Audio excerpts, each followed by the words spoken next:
شاہ عبد الغنی رحمۃ اللہ علیہ، مولانا محمد احمد صاحب رحمۃ اللہ علیہ، شاہ ابراہیم صاحب دامت برکاتہ، ان بزرگوں کی غلامی کا صدقہ ہے کہ میرے ساتھ سفر کرو، جہاں بھی سفر کرتا ہوں۔ لوگ کہتے ہیں ملاؤں کی بات میں مزہ نہیں، کون سے مولویوں کی بات؟ میں نے کہا ذرا اختر کے ساتھ چلو، جن مولویوں نے مولوی ہو گئے، مولا والے اور اللہ والوں کی جوتیاں اٹھائیں، ذرا ان درد بھرے دل والوں کے بیان بھی سنو، پھر تمہیں پتا چلے گا کیا مزہ آتا ہے۔ اس لیے میرا شعر ہے کہ بہت زمانہ بڑے غور سے سن رہا تھا، ہم ہی تھک گئے داستاں کہتے کہتے۔ بتاؤ مزہ آ رہا ہے کہ نہیں؟ سچ بتاؤ۔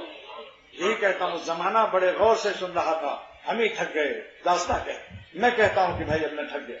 دوستی لوگ یہی کہتے ہیں بھائی ذرا تھوڑا سا اور بیان دو۔ اللہ سے بڑھ کر کوئی نعمت ہے کائنات میں؟ معرومی کی خبر کو اللہ نور سے بھر دے۔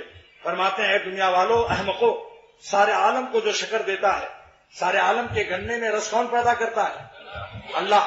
تو جو سارے عالم کو اور رس سے شکر، سارے عالم کو جو شکر دیتا ہے، وہ کیا بے شکر بے میٹھا نہیں ہوگا؟ سارے عالم کو تو میٹھا کر دے اور خود میٹھا نہیں، سارے عالم کے حسینوں کو جو نمک دے دے اور خود بے نمک ہے۔ ارے مولا، جس دن ملے گا تو پتہ چلے گا کہ تم کہاں گموں پر مر رہے، اپنی حماقت کا اندازہ نہیں۔ اس لیے کسی اللہ والے کے پاس ذرا بستر لگاؤ اور اخلاص کے ساتھ خدا کو چاہو۔ خالی دن گزارنے کے لیے خانقاہوں میں مت رہو کہ یہاں ذرا سکون رہتا ہے، سکون کے بھی عاشق مت بنو۔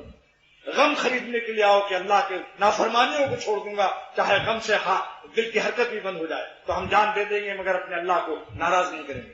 جس دن یہ ارادہ کر لو، دیکھو کیسے نہیں خدا ملتا۔